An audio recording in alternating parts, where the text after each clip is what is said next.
I've always been the guy who keeps everything together. Not because I'm some saint, but because someone had to do it. I worked as a mechanic at a small garage outside Dayton, the kind of place where people still paid in cash and asked about your mom while you changed their oil. I'd come home with grease still under my nails, tired as hell, but I kept going. I told myself I was doing it for my family. My wife Hannah used to say she appreciated it. Used to. Somewhere along the way, it all turned into expectations, not gratitude.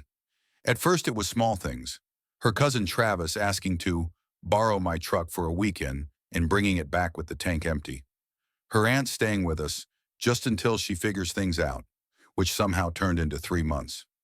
I didn't like it, but I let it slide. They were family, right? That's what Hannah always said. But every week it got heavier. Someone needed money for groceries. Someone else needed help moving. Someone left a mess in the kitchen and disappeared. They all treated our house like a bus station they didn't have to pay for. And the funny thing? Nobody ever asked Hannah. Everything went through me. I was the guy who solved problems, covered bills, gave rides, fixed whatever they broke. I kept swallowing it because I didn't want to be the difficult one. I didn't grow up with much of a family myself, so I thought maybe this is just how big families work. Sacrifice a little, deal with the noise, let people lean on you. But the leaning never stopped. It just grew heavier, like someone kept piling bricks on my back while pretending they were feathers. The moment things really shifted was one random Tuesday night.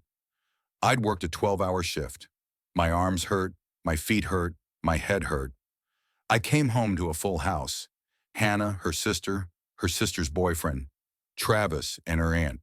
The TV was loud enough to rattle the windows. Dirty dishes covered the counters, and someone had eaten the leftovers I'd been thinking about since noon. I didn't yell. I didn't even say anything. I just sighed and grabbed a glass of water. That's when I heard them. I wasn't trying to listen, but when people are loud, you don't have much choice. They were in the living room just out of sight, and they were talking about me. Travis laughed and said, "Man, he's so easy. Just ask with that tired look on your face, and he hands over anything." Hannah's sister added, "Hannah's lucky. Most guys would push back, but he's like a walking wallet with arms." Someone else chimed in, "Yeah, he should be grateful he even has us around." And then Hannah, my own wife, said something that still feels like a punch in the gut. "Don't worry about him. He acts grumpy, but he'll get over it. He always does." They all laughed. Not a nervous laugh. A confident, ugly laugh, like they'd all agreed on some truth about me. I stood in the hallway with my glass in my hand, feeling something inside me tilt. It wasn't anger at first. It was this cold, sinking feeling, like realizing you've been speaking a language no one else understands. I thought I was building a life with these people. Turns out they were just taking whatever they could carry. I went to the bedroom without saying anything. I closed the door and sat on the edge of the bed. My hands were shaking a little, not from rage, but from the shock of seeing everything clearly for the first time. I'd been treating them like family. They'd been treating me like a tool. Lying there in the dark, listening to them laugh at my expense, something in me shifted for good. Not a dramatic explosion, not some huge emotional breakdown. Just a quiet, steady understanding that the line had been crossed and there was no going back. I wasn't sure what I would do yet, but I knew one thing. Whatever came next wouldn't look anything like the life I'd been living. The next morning I woke up before everyone else. I usually did, but this time it felt different. I made coffee in silence, sat at the small kitchen table, and stared at the steam rising from the mug. The house was a mess from the night before. Empty cans, crumbs on the counter, someone's jacket thrown over a chair that wasn't theirs. It all felt like evidence, proof that I'd let things get out of hand. Hannah stumbled in around 7, still half asleep. She mumbled a morning without looking at me and poured herself coffee like nothing was wrong. I watched her, hoping for, I don't know, a sign, a flicker of guilt, something, but she didn't notice anything off about me. Maybe because she'd stopped noticing me at all. I finally said, "We need to talk later." She rolled her eyes like I'd asked her to clean the garage. "About what?" "You know what," I said. "Last night." She frowned, then shrugged. "You're overthinking again." That line, again, made something tighten in my chest. But I didn't push it. Not yet. I had work. And work at least made sense. Cars didn't lie to you. If something was broken, it told you. If you fixed it, it stayed fixed. I thought maybe some time would clear my head. But all day my mind kept replaying their voices. The way they joked about me. The casual disrespect. The confidence that I'd always be there to carry whatever they didn't want to deal with. When I came home that evening, the living room was packed again. Travis was gaming on my old console. Hannah's sister and her boyfriend were arguing about takeout. Her aunt had spread her paperwork across the coffee table. Nobody said hi. Nobody moved. Nobody asked how my day was. I stood there in the doorway and felt invisible. So I said, "Everyone out. I need to talk to Hannah. Alone." They didn't even look offended, just annoyed, like I was interrupting their home. Hannah followed me into the bedroom, arms crossed. "So what is this? You're in a mood because people were joking around?" "That's what you call it?" I asked. She sighed dramatically. "You take everything so personally." "It was personal," I said. "They were talking about me. You were talking about me." "Oh my God," she muttered. "You always twist things. They didn't mean anything by it." "I heard you, Hannah. All of you." "So what? You want me to kick my family out because you're sensitive?" Sensitive. That word hit harder than any insult. It told me exactly what she thought of me. Someone who should shut up, pay bills, and stay quiet. I tried one last time. "I don't feel respected in my own home. And I don't feel like dealing with your drama," she snapped. "You're being embarrassing." That was her final word on the subject. She walked out before I could respond. I stood there staring at the closed door, realizing we weren't having a fight. We weren't even having a conversation. She'd already decided I was the problem. 2 days later came the breaking point. I got a call from a neighbor I barely knew. She said, "Hey, are you still selling that generator? Travis told me I could pick it up today if the money's okay." I didn't own a generator, but I did keep my late dad's old one in the shed, rusty but sentimental. I drove home fast, too fast. When I pulled into the driveway, Travis was already dragging the damn thing toward the curb with a stranger waiting beside him. I walked up and said, "Put it back." Travis laughed like it was a joke. "Relax, man. I'm helping you get rid of junk." "It's not junk," I said. The stranger, awkward now, said she'd come back later and quickly left. I grabbed the handle of the generator and pulled it out of Travis's reach. He threw up his hands. "Dude, what's your problem? Hannah said you wouldn't care." Something in me just went still. "Hannah told you you could sell my dad's generator?" He shrugged. "She said you don't use it. Thought you'd be grateful we got a little cash coming in." Cash coming in, meaning he wasn't planning to give me a cent. I didn't yell, didn't shove him, didn't do anything. I just stared at him until he got uncomfortable enough to walk away, muttering under his breath. That night I tried to talk to Hannah again. She didn't even try to deny it. "It's just stuff," she said. "Why do you care so much about an old machine?" "Because it was my dad's," I said quietly. She shrugged. "Then you should have said that earlier." That was it. That was all she had for me. I went to bed knowing exactly what I had to do next. Not out of anger, not out of spite, out of clarity. They had shown me what I was to them, and soon they were going to learn what life looked like without me. I didn't leave right away. I think that's important to say. There was no dramatic midnight escape with bags thrown in the truck. I spent a couple of days just watching, paying attention, letting things settle in my head until the picture was sharp. On Friday night, Travis ordered pizza on my debit card without asking. Hannah handed him my wallet like it belonged to the house. Not me. Her aunt complained the water bill was high, then left the tap running while she brushed her teeth and scrolled on her phone. Hannah's sister asked if I could spot her gas money because you make more anyway. No one said please. No one said thank you. They moved around me like I was a piece of furniture. That's when I realized my revenge didn't need yelling. It didn't need a scene. It just needed me gone. Saturday morning, I woke up before sunrise. The house was quiet. Everybody knocked out after staying up late watching some reality show. I lay there for a few minutes, staring at the ceiling, and asked myself one question. If I walked out and never came back, who here would collapse without me? The answer was, all of them. I got up, grabbed my old duffel from the closet, and started packing. Work clothes, a couple of decent shirts, socks, underwear, my tools. Not the shop's tools, my own set. The ones I'd bought piece by piece over the years. I took my dad's photo from the dresser and his old pocket knife from the drawer. That was it. No souvenirs of this life, no wedding frame from the hallway, no gifts from her family. I didn't want anything that came from them. I loaded the duffel and tool bag into my truck as quietly as I could. My hands were steady. I didn't feel like I was running away. I felt like I was finally walking in the right direction. Before I left, I went to the kitchen table with a notepad. I wrote 3 lines. I'm moving out. I'm canceling my payments on the bills. You'll figure it out. No explanations. No apology. No begging them to understand. Then I drove to the bank. I had my paycheck deposited into a new account by noon. I took my name off the shared utility accounts where I could. For the ones that required both people present, I called and scheduled cancellations. I told the landlord I'd be moving out and that Hannah would need to renew the lease in her name if she wanted to stay. The tone in his voice told me he doubted she could pull that off. By early afternoon, I'd found a small basement apartment on the other side of town. Old carpet, low ceiling, faint smell of someone else's cooking in the hallway. But it was quiet, and it was mine. I bought a cheap mattress, a used table, and 2 chairs from a thrift store.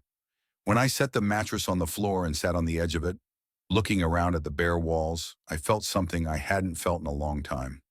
I felt light. My phone started blowing up around 4. First, Hannah. Where are you? What is this note? This isn't funny. Answer me. Then her sister. So you just dip? Real mature. Then Travis. Dude, WTF. The landlord came by. You serious about the bills?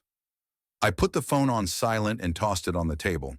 That evening, I made myself a simple dinner, eggs, toast, and a beer.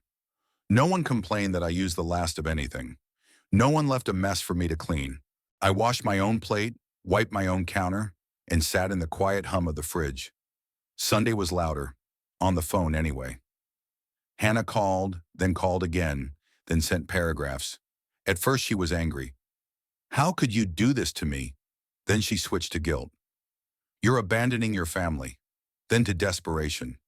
We can't pay for everything without you. The power might get shut off. I read the messages but didn't reply. For years, they had all treated me like a walking resource. A card to swipe, a truck to borrow, a back to pile things on. Now they got to see what life looked like without that. It wasn't that I wanted them homeless or starving. I didn't. I just finally understood that protecting them from consequences was the same thing as chaining myself to their irresponsibility. Monday, I went to work like usual.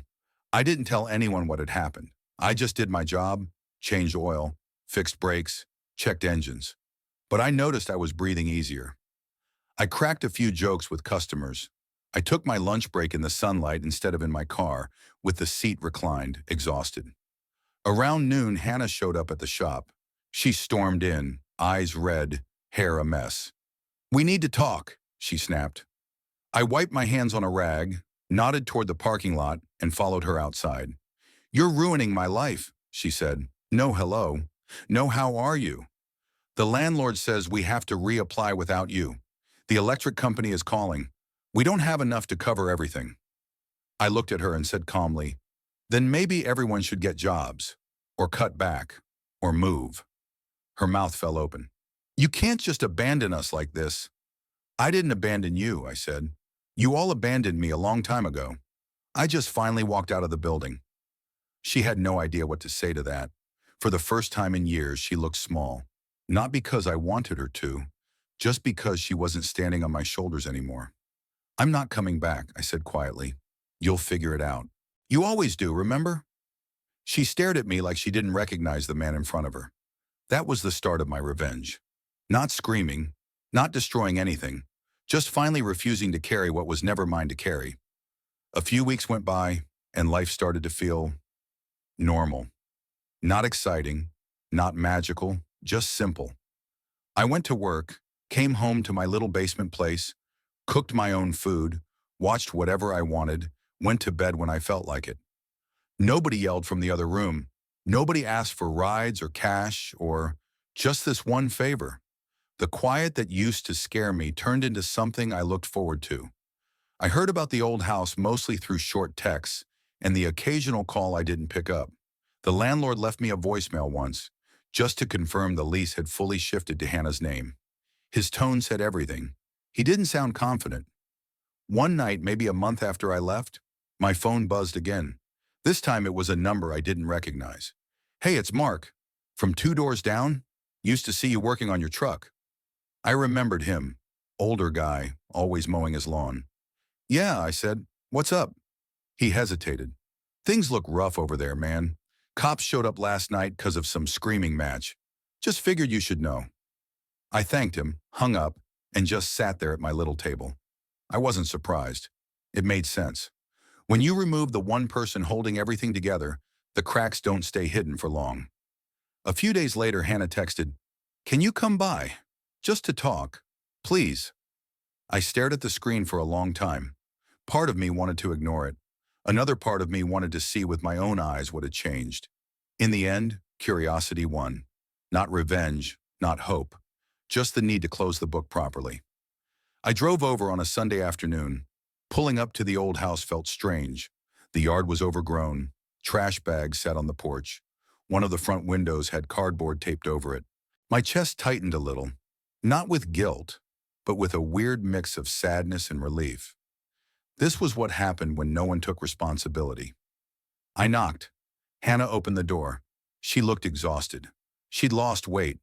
Her hair was pulled back in a sloppy bun, and there were dark circles under her eyes. "Hey," she said quietly. "Hey." Inside, the place looked worse.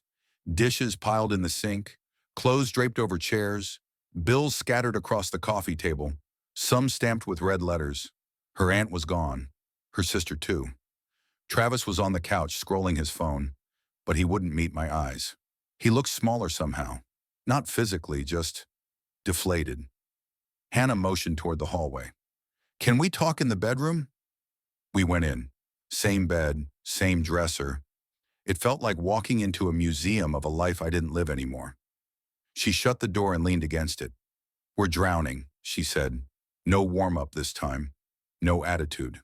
Just honesty. Rent's behind. The electric already got shut off once. Travis can't hold a job. Aunt Lisa bailed when she realized she'd have to pitch in. I'm working double shifts at the diner, and it's still not enough." I nodded. "I'm sorry you're going through that."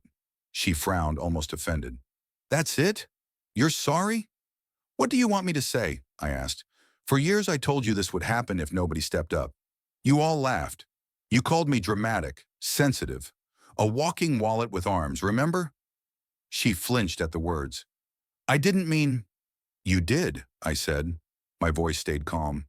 "You all did. You just never thought I'd leave." She sank onto the edge of the bed. "I thought you were just the kind of man who doesn't walk away."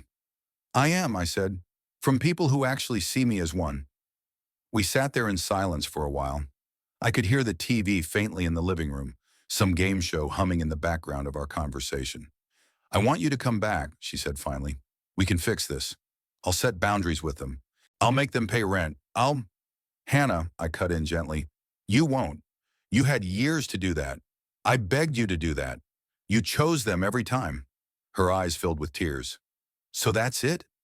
You just get your own place, your own little life, and we suffer?" I shook my head. "You're suffering because of choices you made, not because I left. Me staying just delayed this. That's the truth." She stared at the floor. "We didn't realize how much you did." "I know," I said. "That's kind of the point." I stood up. "I came to grab the last of my stuff." She didn't stop me. I took my toolbox from the closet, a box of old t-shirts, a couple of books. On my way out, Travis finally spoke. "You really just leaving us like this?" he asked, arms crossed. I looked at him. "You're not a kid, Travis. Get a job. Pay your way. That generator you tried to sell? You're going to wish you actually had something of your own to sell soon." He rolled his eyes, but there was fear behind it. "Whatever, man." I didn't argue. I'd spent too many years arguing with people who had no intention of changing. At the door, Hannah called after me. Do you hate me? I turned back. She looked smaller than I'd ever seen her, fragile. But I didn't feel triumphant. I just felt tired. No, I said honestly. I don't hate you. I just finally love myself more than this. For a moment, I thought she might say something that would break me. Something like, I'm sorry, in a way that felt real. But she didn't. She just wrapped her arms around herself and looked away. I walked to my truck, loaded my boxes, and drove back to my little basement apartment. When I got there, I carried everything inside, set it down, and took a long breath. The place was still small, still plain, still quiet, but every bill on the table had my name on it. Every mess in the sink was mine. Every decision, every hour, every dollar belonged to me. That was my revenge. Not screaming at them, not ruining their lives, just stepping out of the role they'd shoved me into and letting reality do the rest. They wanted a man who would always get over it. They ended up with a man who finally walked away and never looked back. And for the first time in a long time, that felt like enough.